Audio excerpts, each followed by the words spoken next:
नमस्कार। आज हम गोता लगा रहे हैं टेक की दुनिया के कुछ जरूरी शब्दों में, उनके फुल फॉर्म्स और मतलबों में। हाँ, और हमारे पास जो जानकारी है वो एक क्विक रिवीजन गाइड जैसी है। मतलब कम शब्दों में काम की बात। बिल्कुल। तो कोशिश ये रहेगी कि ये जो मुश्किल लगने वाले टेक टर्म्स हैं, इन्हें थोड़ा आसान बनाया जाए। हाँ, चाहे कोई एग्जाम की तैयारी कर रहा हो या बस अपनी जनरल नॉलेज बढ़ाना चाहता हो, क्योंकि ये शब्द आजकल हर तरफ है। सही कहा ना? सही कहा। फोन से लेकर खबरों तक। तो मिशन है इन शब्दों के जाल को सुलझाना। बिल्कुल। तो हम शुरू करेंगे एकदम बेसिक चीजों से, जैसे कंप्यूटर के अंदर क्या होता है, सीपीयू, रैम वगैरह। हाँ, ये अच्छा रहेगा। फिर थोड़ा नेटवर्क और इंटरनेट की तरफ चलेंगे, HTTP, DNS, ये सब। फिर सॉफ्टवेयर, डेटा, हार्डवेयर, कनेक्शंस, और हाँ, आजकल जो सबसे ज्यादा चर्चा में है, AI, क्लाउड। अरे वाह। और आखिरी में कुछ काम की टिप्स भी, जैसे शॉर्टकट्स और इन्हें याद कैसे रखें। बढ़िया प्लान है। तो चलिए शुरू करते हैं कंप्यूटर के दिल से। CPU, रैम, रोम, सुने तो बहुत हैं ये नाम। हाँ, तो CPU यानी सेंट्रल प्रोसेसिंग यूनिट, ये तो हो गया कंप्यूटर का दिमाग। सारे काम यही करता है। अच्छा। लेकिन दिमाग को काम करने के लिए जगह भी तो चाहिए, है ना? वो है रैम, रैंडम एक्सेस मेमोरी। मतलब वर्किंग मेमोरी। हाँ, बिल्कुल। जो भी प्रोग्राम चल रहा है, जो डेटा इस्तेमाल हो रहा है, वो अस्थायी तौर पर यहीं रहता है। लेकिन ये वॉलेटाइल है, मतलब बिजली गई तो इसमें जो था वो भी गया। अच्छा। तो जैसे काम करते वक्त मेज पर फैली फाइलें। और रोम, वो क्या है फिर? लाइब्रेरी जैसा। हाँ, कुछ वैसा समझ सकते हैं। रोम यानी रीड ऑनली मेमोरी। इसमें वो जरूरी निर्देश होते हैं जो कंप्यूटर को स्टार्ट करने में मदद करते हैं, परमानेंट वाले। जैसे बायोस। हाँ, बायोस, या आजकल जो ज्यादा चलता है, UEFI। बायोस पुराना सिस्टम है, UEFI नया है, तेज और ज्यादा सिक्योर। ये कंप्यूटर को जगाने का काम करते हैं, समझ लीजिए। ठीक है। और फिर जीपीयू का क्या ये सिर्फ गेमर्स के लिए जरूरी है? नहीं, ऐसा नहीं है। GPU यानी ग्राफिक्स प्रोसेसिंग यूनिट, काम तो इसका मेन ग्राफिक्स और वीडियो रेंडरिंग का है।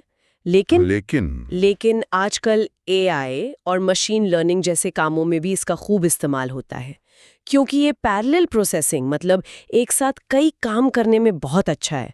तो सिर्फ गेमिंग नहीं। अच्छा। और डेटा स्टोर करने के लिए HDD या SSD क्या बेहतर है? देखिए, HDD यानी हार्ड डिस्क ड्राइव, ये पुरानी टेक्नोलॉजी है। घूमने वाली डिस्क होती है इसमें, सस्ती है, स्टोरेज ज्यादा मिल जाती है। और SSD यानी सॉलिड स्टेट ड्राइव, ये नहीं है, तेज है, फ्लैश मेमोरी चिप्स इस्तेमाल करती है। कोई हिलने वाला पुर्जा नहीं, तो तेज, भरोसेमंद और लैपटॉप जैसी चीजों के लिए बेहतर। तो स्पीड चाहिए तो SSD। हाँ, और अगर ज्यादा स्टोरेज कम दाम में चाहिए तो HDD। और ये सब चीजें मैनेज कौन करता है? यहीं पर OS का रोल आता है? एकदम सही। OS यानी operating system, Windows, Mac OS, Linux, ये मैनेजर है। सारे हार्डवेयर सॉफ्टवेयर को यही संभालता है और हमें कंप्यूटर इस्तेमाल करने का एक तरीका देता है। इसके बिना कंप्यूटर बस एक डिब्बा है। सही है। चलिए कंप्यूटर के अंदर से निकलकर अब जरा इंटरनेट की दुनिया में चलते हैं। रोज वेबसाइट खोलते हैं, HTTP और HTTPS दिखता है। वो S कितना मायने रखता है? ओह, बहुत ज्यादा। HTTP वेब पर जानकारी भेजने का बेसिक तरीका है, पर सिक्योर नहीं है। अच्छा।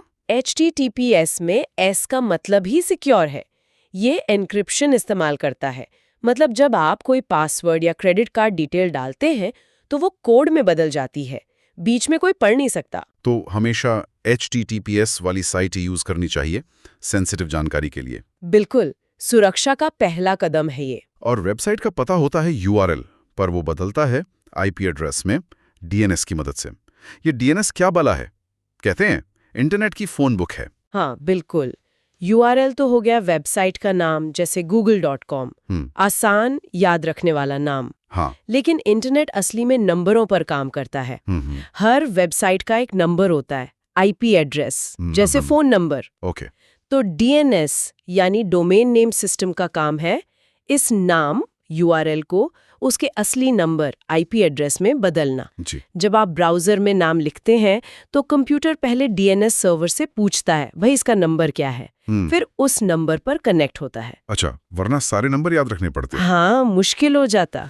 और ईमेल, उसके पीछे भी प्रोटोकॉल्स हैं, SMTP, POP3, IMAP, क्या फर्क है इनमें? SMTP यानी सिंपल मेल ट्रांसफर प्रोटोकॉल, ये सिर्फ ईमेल भेजने के लिए है। जैसे पोस्ट ऑफिस में चिट्ठी डालना। ठीक है। और ईमेल पाने के लिए POP3 या IMAP। POP3 क्या करता है, ईमेल सर्वर से डाउनलोड करके अक्सर डिलीट कर देता है। ओह, जबकि IMAP ईमेल को सर्वर पर ही रखता है, तो आप कई डिवाइस पर अपना ईमेल देख सकते हैं, सब सिंक रहता है। आजकल ज्यादातर लोग IMAP ही इस्तेमाल करते हैं। समझ गया। और नेटवर्क साइज के हिसाब से लैन वैन तो है ही। हाँ, आजकल VPN बहुत चल रहा है।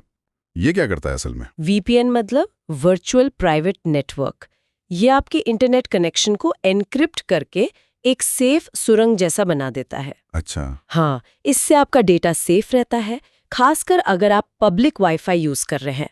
और ये आपकी असली लोकेशन छुपाने में भी मदद करता है। प्राइवेसी के लिए अच्छा है। और ये सब इंटरनेट हमें मिलता है ISP से, यानी इंटरनेट सर्विस प्रोवाइडर से। बिल्कुल। चलिए अब सॉफ्टवेयर की तरफ। API हर जगह सुनते हैं। कहते हैं मॉडर्न सॉफ्टवेयर की जान है ये। क्यों भाई? हाँ, सही कहते। API यानी एप्लीकेशन प्रोग्रामिंग इंटरफेस।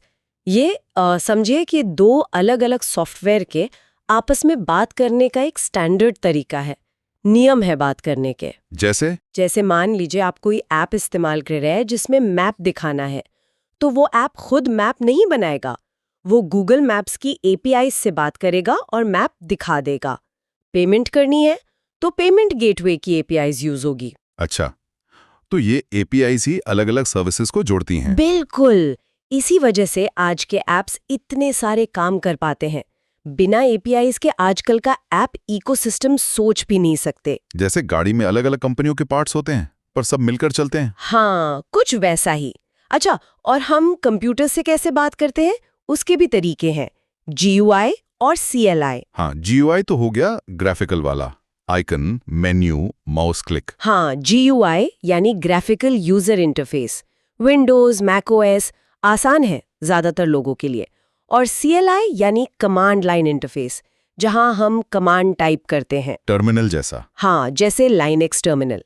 ये तेज हो सकता है और ज्यादा पावरफुल भी, खासकर प्रोग्रामर्स या एडमिन्स के लिए। GUI मतलब देखकर क्लिक करो, CLI मतलब लिखकर बताओ। डेटा संभालने के लिए DBMS और SQL का नाम आता है। SQL सीखना जरूरी है क्या आजकल? DBMS तो हो गया डेटाबेस मैनेजमेंट सिस्टम, मतलब सॉफ्टवेयर जो डेटा संभालता है। और SQL है स्ट्रक्चर्ड क्वेरी लैंग्वेज।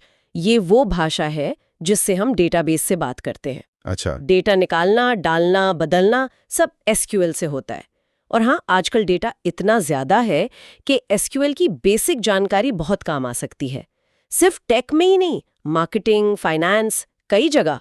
डेटा से सवाल पूछने का तरीका। और वेबसाइट बनाने की तिकड़ी, HTML, CSS, JS। हाँ, ये तिकड़ी जरूरी है।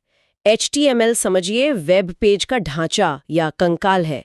हेडिंग, पैराग्राफ कहाँ होंगे ये बताता है। ठीक है। CSS उस ढांचे को स्टाइल देता है, रंग, फॉन्ट, लेआउट, सुंदरता।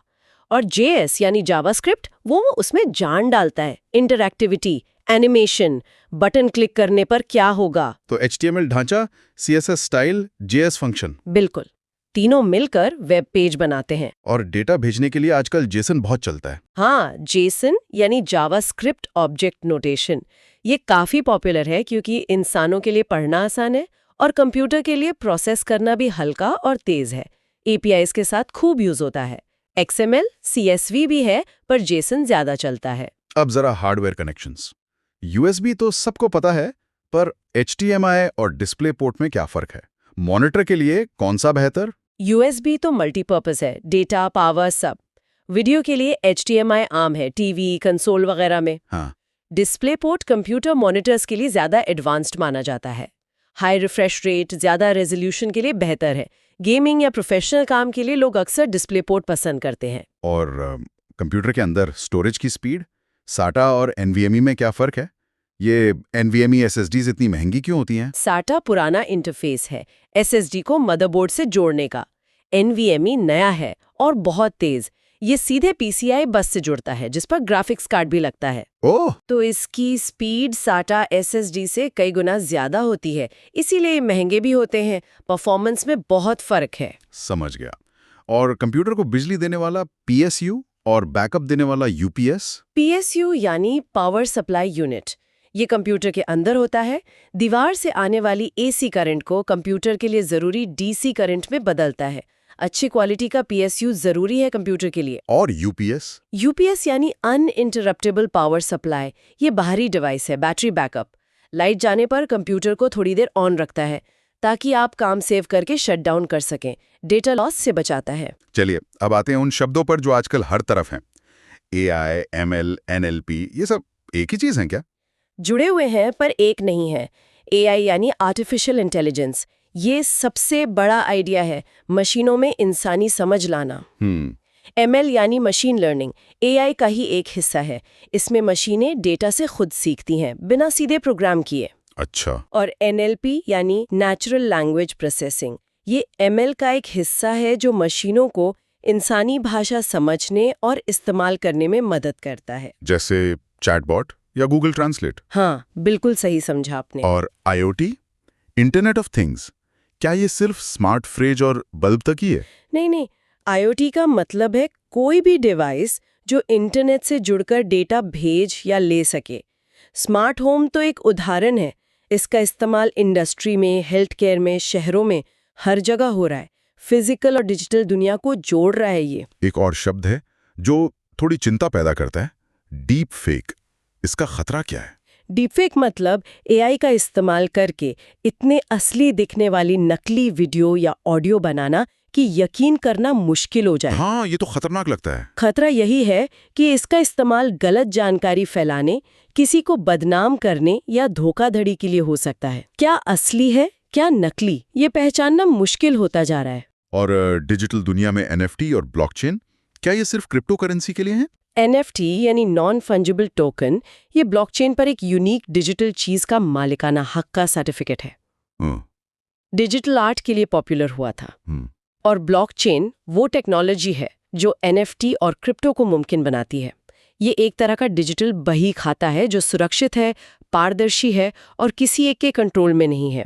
इसका इस्तेमाल सप्लाई चेन, वोटिंग, कई जगह हो सकता है। क्लाउड कंप्यूटिंग बनाम एज कंप्यूटिंग, ये क्या है और क्यों दोनों जरूरी हैं? क्लाउड कंप्यूटिंग में प्रोसेसिंग और स्टोरेज दूर डेटा सेंटरों में होती है, इंटरनेट पर, जैसे गूगल ड्राइव या AWS। फ्लेक्सिबल है ये। हाँ। एज कंप्यूटिंग में प्रोसेसिंग डेटा के सोर्स के पास ही होती है, डिवाइस पर या लोकल सर्वर पर। ये तब जरूरी है जब फॉरेन रिएक्शन चाहिए, देरी नहीं चलेगी, जैसे सेल्फ ड्राइविंग कार। तो एक दूर है, एक पास। हाँ, और दोनों एक दूसरे के पूरक हैं, कंपटीशन में नहीं। साइबर सुरक्षा में रैंसमवेयर, MFA, जीरो ट्रस्ट, ये क्या है? रैंसमवेयर एक खतरनाक वायरस है जो आपके डेटा को लॉक करके पैसे मांगता है। MFA यानी मल्टी फैक्टर ऑथेंटिकेशन, सिर्फ पासवर्ड काफी नहीं, OTP या फिंगरप्रिंट जैसा कुछ और भी चाहिए। अकाउंट ज्यादा सेफ रहता है। और जीरो ट्रस्ट? जीरो ट्रस्ट एक सोच है, किसी पर भरोसा मत करो, हमेशा वेरीफाई करो। नेटवर्क के अंदर भी हर यूजर, हर डिवाइस को लगातार जांचते रहो। आजकल ये जरूरी है। वाह, काफी भारी भरकम चीजें हो गईं। अब जरा कुछ रोजमर्रा की बातें। कीबोर्ड शॉर्टकट्स, Ctrl+C, Ctrl+V तो ठीक है, और कौन से काम के हैं? अरे, Ctrl+Z अंडू तो जीवन बचाता है कई बार। Ctrl+S सेव की आदत डाल लेनी चाहिए। Ctrl+A select all, Ctrl+F find भी बहुत काम आते हैं। हाँ, ये तो हैं। विंडोज में Alt+Tab से ऐप्स बदलना, विंडोज की +L से कंप्यूटर लॉक करना, F5 से रिफ्रेश करना, प्रिंट स्क्रीन से स्क्रीनशॉट लेना, ये छोटी चीजें हैं पर टाइम बचाती हैं। सही कहा। और फाइलों के नाम के आखिर में .docx, .pdf, .jpg, ये क्या सिर्फ नाम है? नहीं, ये एक्सटेंशंस बहुत ज़रूरी हैं। ये कंप्यूटर को बताते हैं कि फाइल किस टाइप की है और उसे खोलना किस प्रोग्राम से है।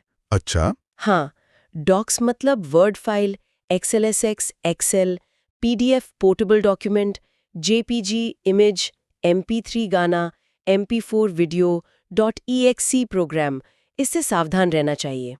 एक्सटेंशन के बिना कंप्यूटर कंफ्यूज हो जाएगा। Memory units, KB, MB, GB, TB, इसमें 1024 और 1000 का क्या चक्कर है? हाँ, ये कंफ्यूजन होता है। कंप्यूटर बाइनरी सिस्टम पे काम करता है, 2 की पावर पे। तो technically 1 KB is equal to 1024 bytes, 1 MB is equal to 1024 KB, 1 GB is equal to 1024 MB। लेकिन हार्ड ड्राइव पे कम दिखता है। हाँ, क्योंकि स्टोरेज बेचने वाले मार्केटिंग के लिए अक्सर डेसिमल सिस्टम 10 की पावर यूज करते हैं। 1 GB = 1000 MB। इसीलिए 1 TB की ड्राइव कंप्यूटर में 931 GB के आसपास दिखती है। ये कोई गड़बड़ नहीं, बस नापने के 2 अलग तरीके हैं। अच्छा, ये बात है। इतनी सारी जानकारी याद कैसे रखें? कोई ट्रिक? हाँ, कुछ तरीके हैं। चंकिंग मतलब जानकारी को ग्रुप में बांटना। विजुअलाइजेशन मतलब मन में तस्वीर बनाना। निमोनिक्स यानी कुछ मजेदार वाक्य बनाना याद रखने के लिए। Flash cards? हाँ, फ्लैश कार्ड्स भी अच्छे हैं। और सबसे बढ़िया तरीका है किसी और को समझाना। जब आप किसी को सिखाते हैं तो आपको खुद सबसे अच्छे से समझ आता है। और हाँ, रिवीजन तो जरूरी है ही। ये वाकई काम की टिप्स हैं। तो हमने आज कंप्यूटर के बेसिक से लेकर नेटवर्क, सॉफ्टवेयर, हार्डवेयर, फिर AI, क्लाउड, ब्लॉकचेन जैसी नई चीजें और रोजमर्रा के शॉर्टकट्स, एक्सटेंशन तक काफी कुछ कवर किया। हाँ, और इन शब्दों को समझना आजकल बहुत जरूरी है। सिर्फ टेक वालों के लिए नहीं, सबके लिए। क्योंकि हम सब इस डिजिटल दुनिया का हिस्सा हैं। इससे हम बेहतर यूजर बनते हैं, टेक्नोलॉजी के साथ ज्यादा कंफर्टेबल महसूस करते हैं। बिल्कुल सही कहा। तो आज की बातचीत के आधार पर सुनने वालों के लिए एक सवाल छोड़ते हैं। हमने क्लाउड और एज कंप्यूटिंग के बारे में बात की। आपको क्या लगता है, भविष्य में किसका पलड़ा भारी रहेगा, या ये हमेशा साथ साथ ही चलेंगी, एक दूसरे को सपोर्ट करते हुए? ये एक दिलचस्प सवाल है, सोचने वाला। टेक्नोलॉजी किस दिशा में जाएगी, ये इसी पर निर्भर करेगा काफी हद तक। बिल्कुल। इसी सवाल के साथ आज की ये चर्चा यहीं खत्म करते हैं। उम्मीद है ये जानकारी काम आई होगी। सुनने के लिए धन्यवाद। धन्यवाद सैम।